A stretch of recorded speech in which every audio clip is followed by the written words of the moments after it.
fun stuff comes with that. Everything we're doing in our lease to own program is to make home ownership. So they have this kind of practice period, this not trial, but a practice period to get used to it and make sure they're ready for it. Make sure it's a good fit before that mortgage. They're paying their own utilities. They will have gone through a summer and a winter of their utility bills in their home. So they won't have those major surprises when they get in there as an owner. They gradually take on some of the maintenance of the home, the simple stuff to start. So they have that opportunity. So if they're nervous about a rehabbed home, maybe they've always grown up in an apartment that, a landlord would either fix things or not fix things. This gives them the opportunity to kind of get used to that. And then if they aren't already from the neighborhood, it gives them an opportunity to be comfortable with the neighborhood that they're living in before they commit to the long-term arrangement. So application, we're going to do more screening than a normal landlord would do because we have more of an investment. They're also heavily invested because they're seeking home ownership. So start like anybody with an application.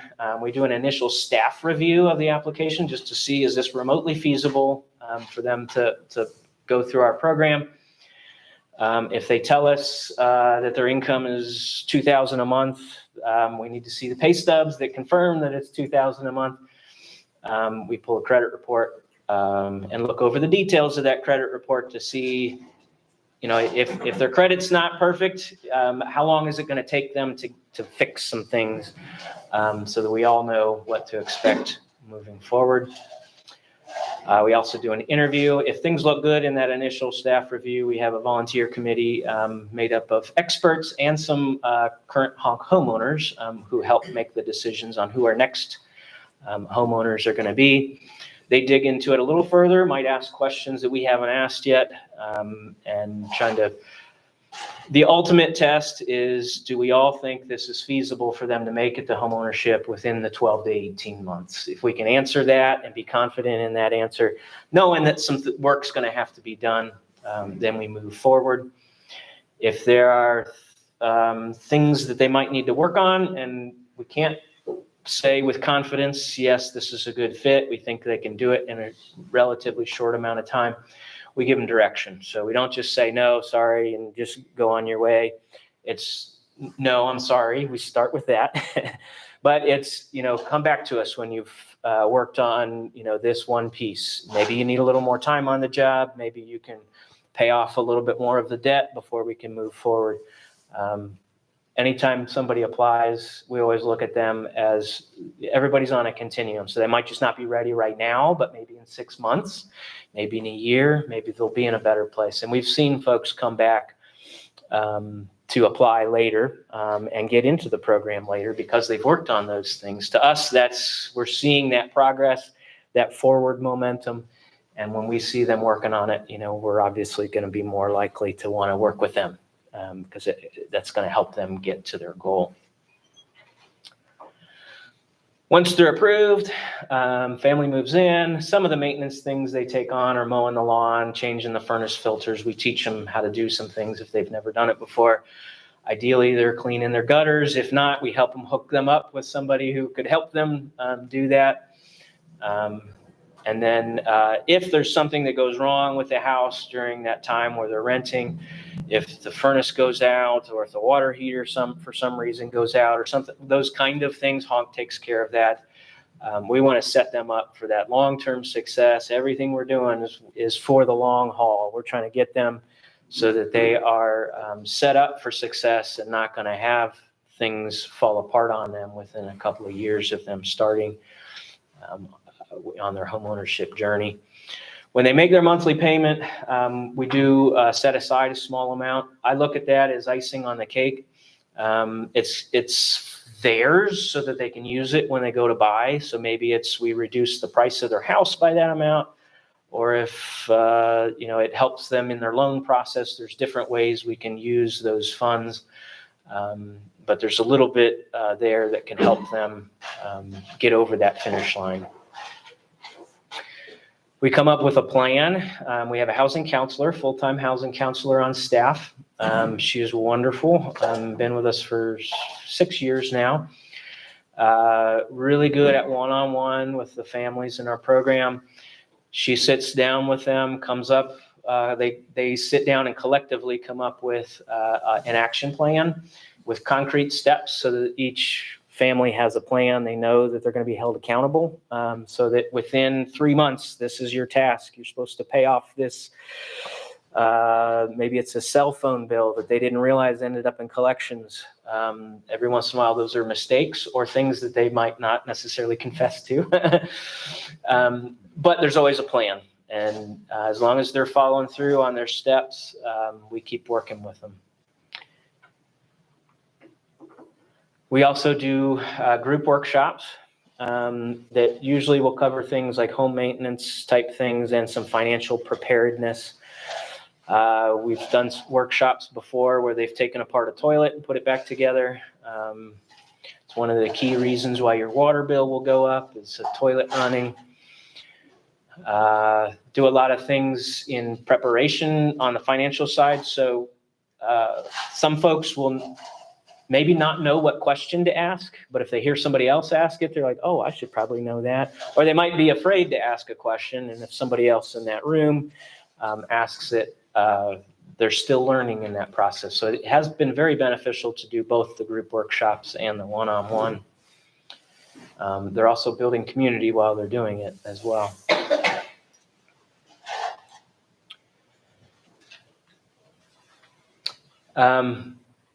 I think a lot of us, I assume a lot of us in the room probably can think of what some of the benefits are of homeownership.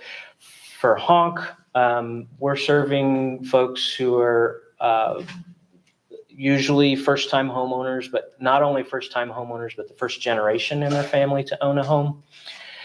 And that is a huge step in being able to build equity and have a path to then pass on wealth to the next generation. When you ask a lot of our homeowners what are the main benefits of going through Honk and becoming a homeowner, of course, they're going to talk about the affordability, especially right now, because housing affordability is hard to find right now. So that will be one of their first answers. I am blessed to have an affordable home, an affordable roof over my head. The longer term homeowners, you start talking to them after a couple of years, 2, 3, 4, 5 years. They're still going to say the affordability piece because they're still in that affordable home, but it's the stability that it's starting to build in their lives. And that's what we want to see. That's what we love. So we've got folks now, we've been doing this for over 30 years. I've been here for 14 of those. And we've got folks who are paying off their homes. Very proud of those folks. But it's the stability that it's created over time. And that's where we're really making the difference in those lives. This particular homeowner bought not too long ago. She's one of the ones on our homeowner selection committee. So she's helping to make the decisions on our future homeowners. She's also, if all goes well, she's likely to join our board in January this year. Some of the upcoming projects we have, we are doing a lot in Latonia right now. It's been a good fit for the folks. I've had a long time, for a long time, I've had people coming to me saying, when are you going to do something in Latonia? We want to be in Latonia. We've done a lot in Covington, a lot in the river cities. But some things that have led us to go into Latonia more recently are household size changes that have fit with the housing stock that you tend to see in Latonia. So it's opened up some new doors, and it's been a perfect fit for helping people get on the path to homeownership. So 3 of these 4 homes that were in varying stages of construction are in Latonia. The one at the top middle is just outside of Erlanger. It's in Boone County in the Cherry Hill subdivision. We're fortunate to have an opportunity there. Always have a lot of interest in, of course, Boone County, but also the Erlanger-Ellesmere area. So that's kind of some of our future direction there. So people always ask, what can we do to help? I'm going to make that easy for you. Here's your list. One of our greatest challenges right now in this current market is acquiring property. It's true for most folks, especially hard for first-time home buyers to get into this market. And of course, that's true for us as well, just trying to acquire property so that we can then provide the opportunity. Real estate prices are making it hard just to have a home to start with. So any leads on property are always appreciated. If everybody in this room told one person how awesome of a speaker I was, and how great Honk is as an organization, that would go a long way, sharing our story. If you all happen to know somebody who's might need help finding an affordable place, pass them on to us. Our application, everything's on our website, honkhomes.org. I've got brochures and my contact information. My cards are on the tables. Most people have someone in their lives, whether it's a niece, nephew, aunt, uncle, whatever. Feel free to pass them on to us with homeownership in your mind. Volunteering, need help on construction, varying skill levels. We take all folks. And I'll tell you about a unique opportunity out at a car collection that we're involved in Erlanger. So there's a private owner of over 250 vintage and antique vehicles on Kenton Lands Road. We're involved in that. We're the beneficiary of folks visiting that. So he's been collecting cars for 40 or so years, and it's still growing. We'll show up one day and there's one or two more cars, ranging from the early 1900s. I'll say up until the 1980s. There's a few more, maybe past the 80s or more recent than the 80s. But if nothing else, coming out there to see it, I'm blown away every time I go out there. It is an impressive collection that you will not see anywhere else in the country. Most are American made, with I think 5 exceptions now, but over 250. And a lot of them are looking like the ones you're seeing up on the screen. It's a $15 suggested donation when you come, and that 100%, the owner passes 100% of that on to Honk. We have volunteers at the front door. We have volunteers around to answer questions, make sure nobody's doing anything crazy. But this is one way the owner is able to share what he's been collecting over time, because he loves his cars, but he also loves talking with people and just being able to share what he's been collecting over time with others, and seeing some good come out of it. So every Friday, every Saturday, we've been doing this for 2.5 years now. Had no idea we'd still be doing this, and I'm thrilled with what we've been able to do out there. So we open the doors at 10. Last folks we let in at 3. We technically close at 4, but if you come after 3, we're not letting you in. It really does take at least an hour to come see it all, and even then, it's a little hard to see 250 cars. It's a little mind-blowing. It is hosted by volunteers, so if anybody has an interest in volunteering out there, talk to me, take my card with you. I'm going to have a few questions because there's always a trust factor with that. But if you tell me, hey, I met you at the Florence Rotary, that will go a long way. All this to say is everything we're doing every day is for these folks. It's for the 111 families that we've now helped come to homeownership in Campbell, Kenton, and Boone counties. A week from today, that number will change to 112. I got another Latonia family coming to homeownership next week. So many great people involved. I'm the one talking, but it's folks that are working in the homes and our housing counselor and all the volunteers and the board and the committees that make it work. I'm just blessed that I'm able to work with great people every day that make this work. So my contact information, if anybody wants to reach out. This particular quote is, and this is my last one, I'm done, I swear, is from a lady who is a homeowner. She grew up in a Honk house. Her mom was a homeowner. She was a teenager when when her mom became a homeowner, and she had an opportunity. She's got kids of her own. She had an opportunity feels like 4 or 5 years ago, to join our program. She bought her home just a half block from her mom. So we got 3 generations. Actually, I think there's 4 generations now, living, within a half block of each other. She's on our board now. She's involved in a number of different ways. So wonderful program. We're doing great stuff. I'm going to toot my own horn, but does anybody have any questions? I don't know how much time we have, but if anybody has any quick questions. A few minutes. Questions for David? Entertain Gary?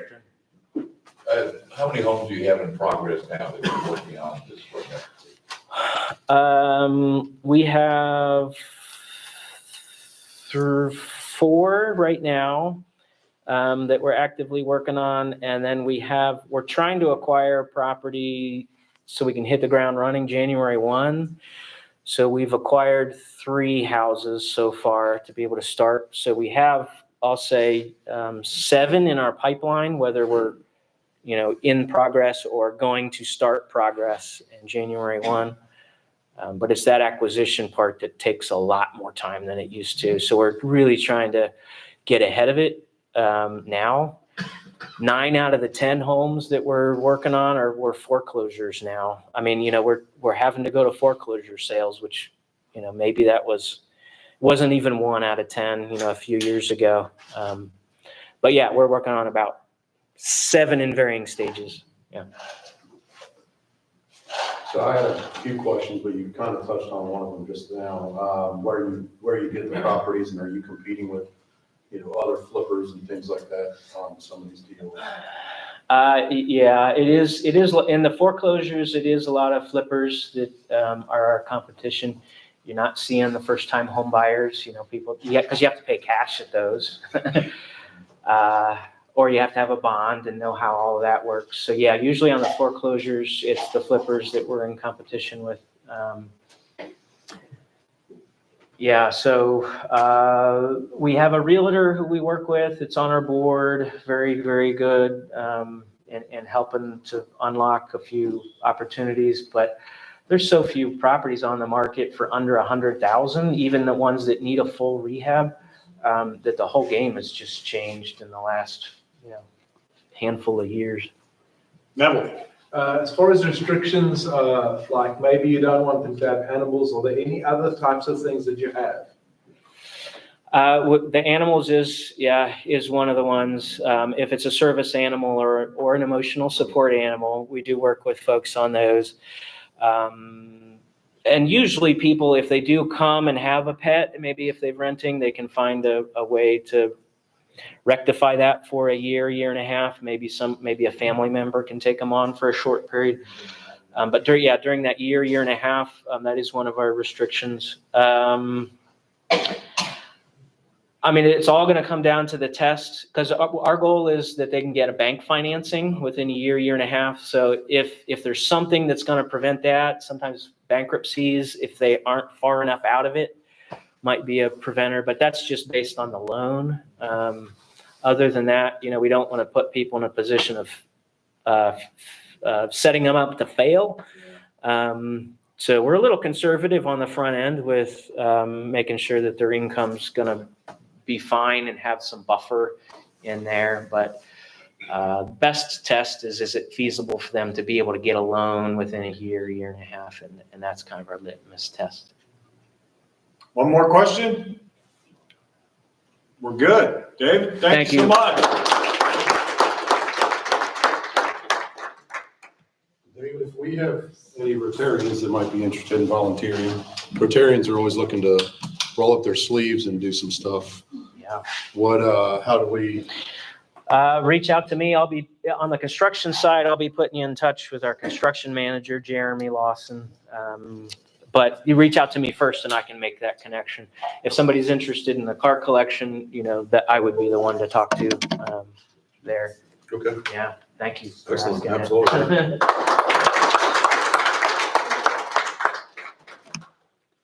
All right, everybody. Let's see. So next week, like I mentioned, we're going to go down to the new Walton branch of the library. It's at 1300 Town Center Drive in Walton. Kind of down there next to Kroger. So just a hop, skip, and a jump off the exit there. And they've got an additional turn lane now on the exit, thank God. So I'll see everybody next week. And we do have a board meeting today, so if you're on the board, please hang out.